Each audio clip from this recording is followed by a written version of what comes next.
Bienvenidos a Filosofía del Día. Hoy vamos a tratar sobre Zenón de Elea.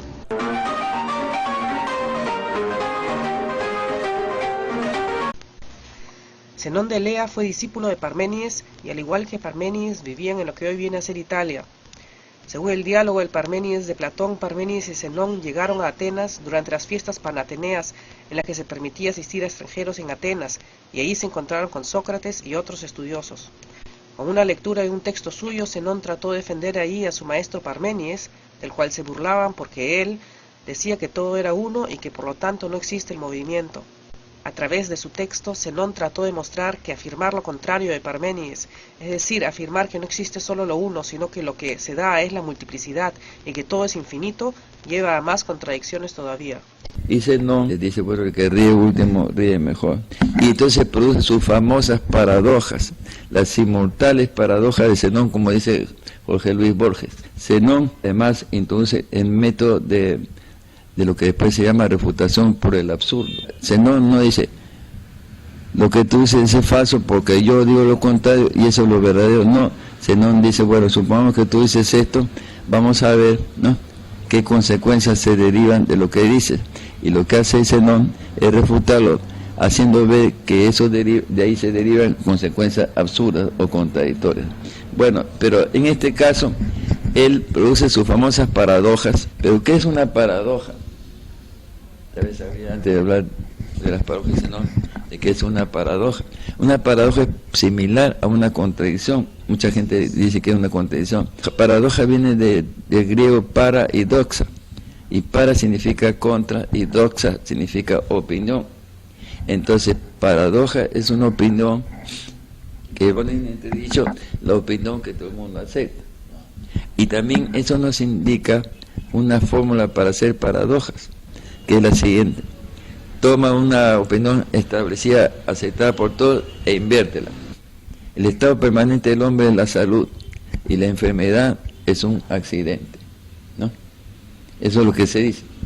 Pero lo podemos convertir en una paradoja diciendo, la enfermedad es el estado permanente del hombre y la salud es un accidente. Ya lo hemos convertido en una paradoja.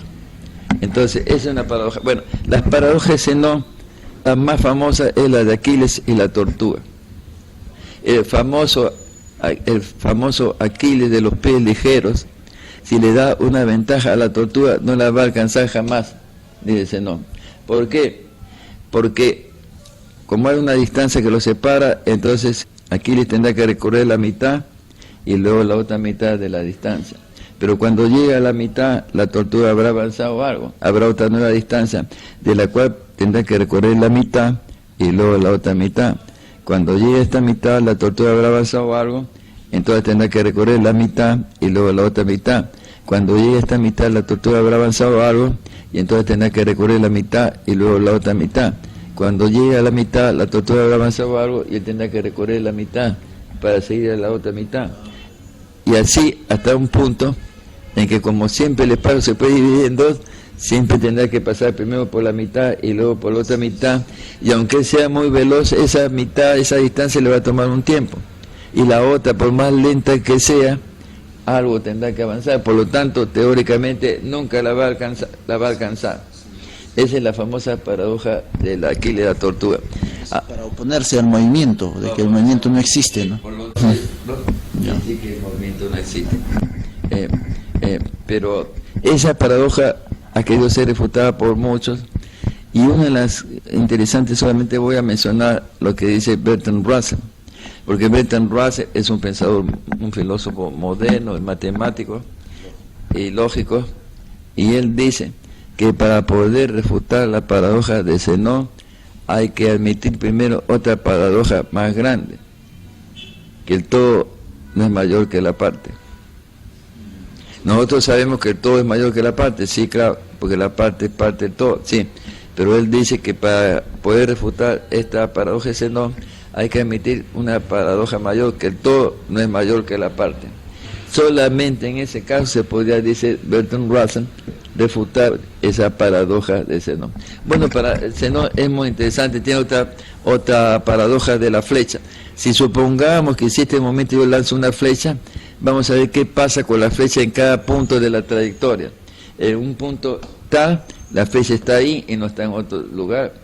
Si yo veo en otro punto, la fecha está ahí, no está en otro lugar, entonces está en reposo. Si yo veo en otro punto, la fecha está ahí y no está en donde no está en reposo. En todos los puntos está en reposo. ¿Cómo sale el movimiento? Ese es contradictorio, dice, ¿no? Dice Zenón. Y después también dice, supongamos cómo se mueve un objeto de A a B. Si está en A, está en reposo, pues está en el punto de partida. Si está en B, está en el de llegada, también ya está en reposo.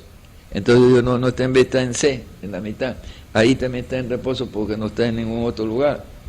Y entonces no digo, entonces está en D. Cuando está en D, también está en D, no está en A, ni en B, ni en C, también está en reposo. Y en D, en E, en F.